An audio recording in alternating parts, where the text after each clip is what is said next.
Hey everybody, welcome back to Frequelize This. I'm Dave. And I'm John. And we're doing it again. We're taking a look at kind of the new music that we've been listening to, new things on the horizon. I think they're all from this year, or at least they have new releases this year. So we're just going to jump right back in and share what we've been finding.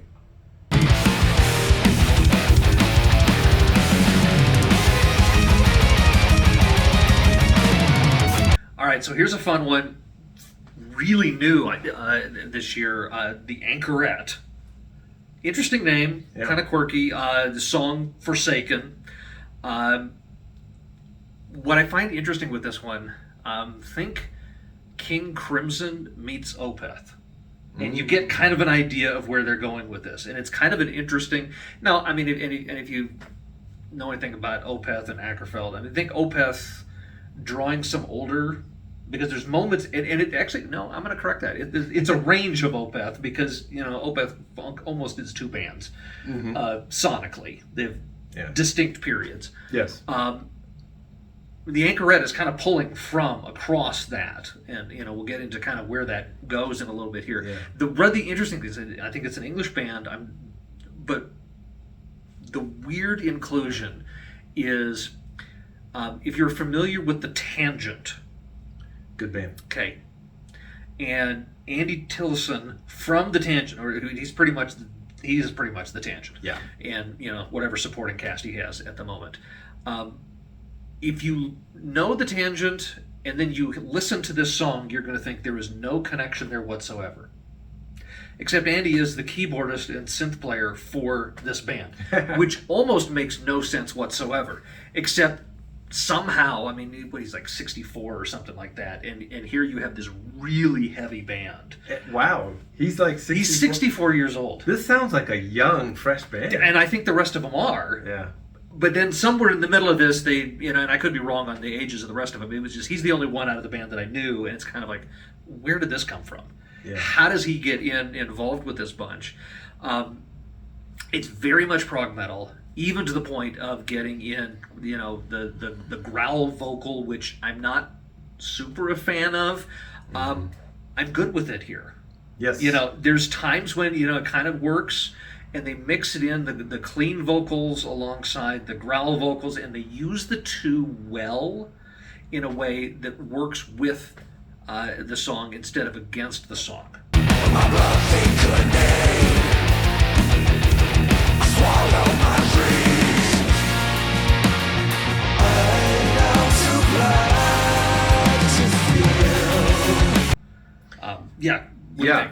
Well, and I really liked that those vocals weren't super deathy. Yeah. Like I could still understand what the lyrics a little bit of what he was saying. So I appreciated that, and I also appreciated that it was sort of like obvious, like, okay, here's a little death metal segment, because not only do the vocals do that, but then also we get the blast beats and stuff, and it was sort of just, you know, boom, here's that, and then boom, back to this you know, more traditional prog metal stuff. It was really cool, but not in a way that was disruptive to the song. I mean, it still held, but it created change and movement within it. Yes. And you'd move back and forth between that, and then, you know, the saxophone would come back in. Saxophone that gives you kind of that, and a saxophone that moves back and forth. There was moments that I felt that was very much a Crimson thing, and then there was some moments that it almost felt Pink Floyd like. Yeah. Especially with the kind of the elongated tones with it, and you kind of get that feel. Yeah.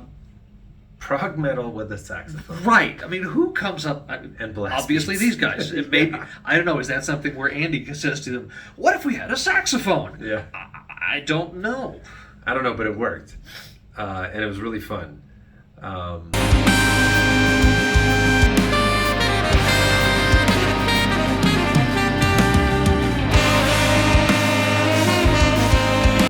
And I definitely am going to go to listening to more of this. Because to me, it's when you brought up the King Crimson, I think we should say you kind of clarified what you meant when you said Opeth.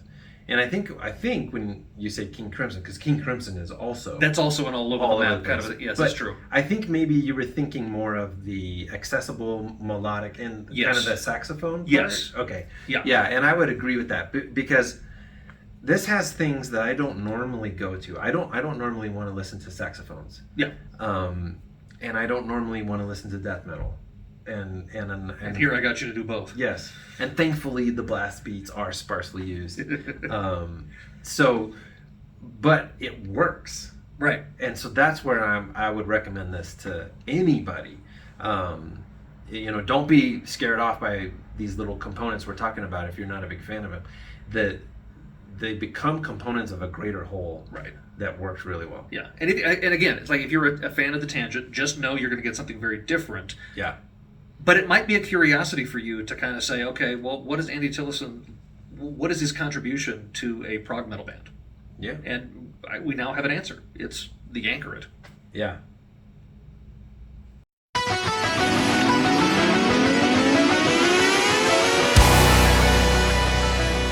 Okay, Dave. This next one I got for you is pretty silly. On the face of it, it's pretty silly. Okay. And speaking of faces, so this is Nuclear Power Trio, and you can find videos of them on YouTube where it's a trio, it's instrumental, kind of math metal, but it's prog metal, not too mathy, but they're wearing masks, and they're wearing ultra realistic masks from a company called Hyperflesh, hyperflesh.com. An artist named Landon Meyer, and I was trying to look for some pricing on this. It looks like he charged up to 20 grand per mask for the first ones he made. So there's, the guitar player is Donald Trump, the bass player is Vladimir Putin, and the drummer is Kim Jong-un. And in their videos, not only are the three of them wearing these crazy ultra-realistic masks, but then they'll be playing in front of a crowd, and you've got Robert Downey Jr. in there, you've got Chris Farley in there, and it's really fun. So the newest song that they have doesn't have a video yet with all the crazy masks in it. But I picked that song because I wanted to pick something that was really fresh. Their EP that they did, where they got a lot of the crazy videos, is from 3 years ago. So new song this year is called W.A.P, W-A-P, Wet Ass Plutonium. Yep. So they really do play on words. Another song I almost played for you, but it was an older one, I think, is called A Clear and Present Rager. So really humorous take on what they're doing, which adds a little extra fun to this genre. So recently, Dave and I saw the Dream Sonic tour for 2023, in which Animals as Leaders opened up. And I remember having a conversation at the venue after they played about how this music really is fun to watch live. And I added, it's really fun to watch when they make creative music videos. Yeah. Animals as Leaders make some really great videos too. But I'm not sure what it is, if it's the lack of vocals or what. I don't necessarily go to this stuff on Spotify, though, to just listen on record. Yeah, with the lack of vocals in this kind of, whether you want to call it, post-rock or post-metal or whatever it is, it's hard, to some degree for me, it's hard to keep track of one song to the next. There's not, the vocal expression of some kind adds an extra distinction that helps you identify this song is this song as opposed to this other song.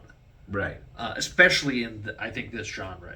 At least my experience with it. Right. Definitely the videos here help you distinguish what you're doing, and they're definitely different. The videos help.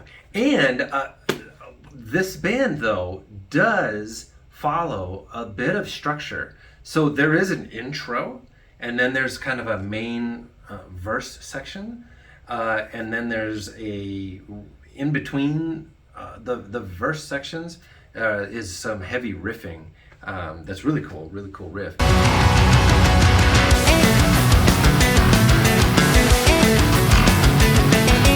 The main feature of this band is how they trade off the lead instrument during what I'm calling like the verse parts. So they're not solos, they're lines of music where the bass player is taking the lead on the line. and then it switches to the guitar player taking the lead on the line. And to me, it's really creative because the lines aren't always the same. It's not the same notes. It's not the same melody. And then we hit a point though where there's a proper guitar solo. So it's almost close to a traditional structure. Yeah, it kind of has that feel. What's interesting with them, if your first experience is watching the older videos, you get the mask thing, it gives you the potential of, okay, is this just gimmicky? You know, there's a little bit of concern that you might have with it. And I, you know, at first, I mean, we watched the first video, you know, a couple nights ago and just laughing. Yeah. Just laughing. It's just, you know, at first because you think, are you kidding? Is you going to do the entire video like this? And then multiple videos? And you get, you know, like there's one where you've got, Danny DeVito and Chris Farley in a basketball game against these guys. We're like, what is even happening here? The masks are absurdly lifelike. Yeah. Almost to the point of being creepy. Yeah. But interestingly, none of that in the end takes away from the talent in the musicianship of what's going on in the music. I mean, there's definitely a sense of humor with a title like the one we're discussing. You can get a sense of that it's kind of a juvenile sense of humor, but you know, you got a band that has Kim Jong-un, Vladimir Putin, and Donald Trump as your band. Yeah. You know, avoiding the fact that there may be a political statement being made there. There's definitely a sense of humor to it, and you know, I mean, the masks kind of have a goofiness to them, and they're playing themselves off in the character while doing a good job with the music. It's just, I mean, don't take it seriously. Yeah. Enjoy it for the fun that it is, and enjoy it for the solid musicianship that it is. It is. That bass player is ridiculous. Just rips at it. Yeah, it's really good stuff actually, musically. Yeah. So, and the last thing I have some notes. If you see me looking down there, the last note I took on this, and this is just to show you all how fun it is musically. Like, go check it out because this song has like a sound effect in it of like a car speeding off or peeling out or something like that, and it really just made me think, yeah, if someone made the video game Outrun today, remember that video game Outrun? This would be the soundtrack, right? Yeah, pretty much. It was really fun.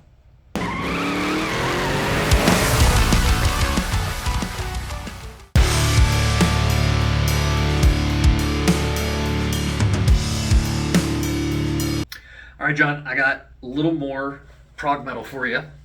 Again, I'm going to have some fun as a Norwegian band because, you know, I enjoy throwing the Norwegian and the Scandinavian kind of stuff at you.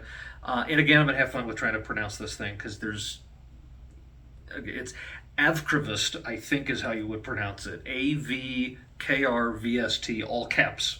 All caps. All caps. What if it's pronounced AVKRVST? Then they can correct us. Please do. That's fine. Yeah. Let us know in the comments. Yeah. The song I had you listen to, we kind of spent time with, was The Pale Moon. Great song.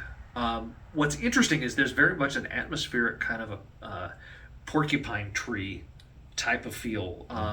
Early porcupine tree. You know, pre in absentia. Yeah. You know, post Pink Floyd. Post Pink Floyd. Yeah. Pre right. in absentia. Yeah. So that kind of gives you a place to this. You know, kind of the things that you think about. You know, like there was moments where like it was kind of a dark, brooding feel with, you know, the drums kind of pounding in, and that there's a drivingness to it. I know the time has come for me today.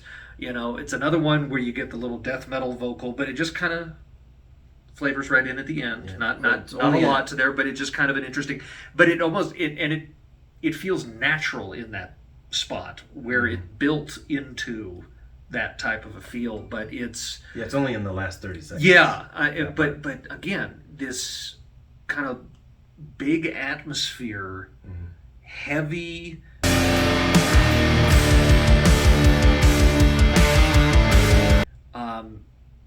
some of the time you talk about heavy music. In this sense, it's heavy in the sense of there's like a foreboding heaviness, a melancholy. Yeah, there's just kind of this. It feels like a weight on you. Now, what's interesting is looking up and getting a sense of who these guys are. A couple of the guys, they were childhood friends, and they share that some of their musical influences. So you have Mew, Anecdote, Porcupine Tree, okay, that makes sense. Opeth, all right, also makes sense. And King Crimson, okay, I can see it. Yeah. And this was an interesting one for me. Neil Morse. If you listen to a Neil Morse, he's a whole lot more upbeat. Yeah. It doesn't show up, but it's interesting that he's an influence. Yeah. And again, I'm hearing only one song, so maybe there's more. Yeah. More to be found on other stuff. But this particular song, very Porcupine Tree. Yeah. And even the video, right? Porcupine Tree had really, what's that guy's name? Laze, I don't know these names. Yeah, but know, the video guy for Porcupine Tree, photographer, and makes the video backdrops. Last name kind of like the cutout H. looking feel. Yeah. And really responsible for that creepy album cover on In Absentia. So this one, the video has characters that are kind of doing innocuous things, but potentially menacing. Like at one point, a character picks up an axe, and the part that adds a bunch of foreboding and melancholy and potential menace to it is that their faces are all wrapped in white, almost like pillowcases, or something. And I find that, and again, I do most of my music listening without any videos, video references. But being introduced to this band this way really set up the atmosphere, really well, and really got me engaged with the music. And this is what a video should do, I guess. Right. Really got me engaged with the music to where now, when I listen to it, outside of this, it won't just be this Porcupine Tree clone. It'll really be more like, here are some people who are being pretty creative, actually. Yeah. They're operating in a space that's been created by someone else, but I think they're adding to it. No, they definitely are, and I think there's, when I talk about the dark broodingness of it, it's almost, I think they push that further than a Porcupine Tree would, and that's it's the not Opeth as part, right? That's the Opeth part bringing in, but it's also it's one of those fun ends of prog metal that it's not cheery. You're not going to be uplifted by it. It maybe one of the things I'm just thinking about, it feels cathartic. It's kind of if you're needing to work through some mood. Exactly. This kind of gives you a place to work through it with, and could be the kind of a band. And it is one of those things that, weirdly, I'm going to throw this one here, that there's been actual research on like heavy metal music, and why fans of heavy metal music tend to be the happier people. And I think I think a part of that is just getting the because people look at it and go, well, it's all angry music. Yeah, well, we got it out now.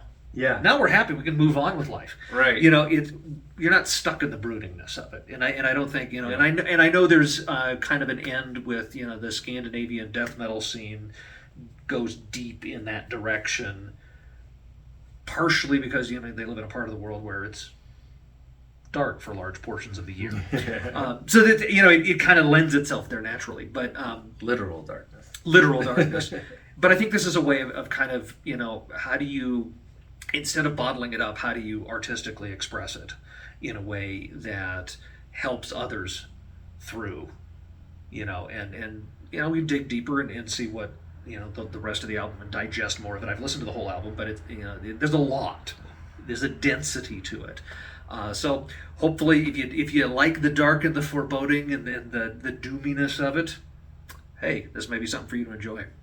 All right, Dave, there we have it. Another round of some new music, and it was awesome. Yeah, this has been fun. This has been a lot of fun. So thank you all for being here.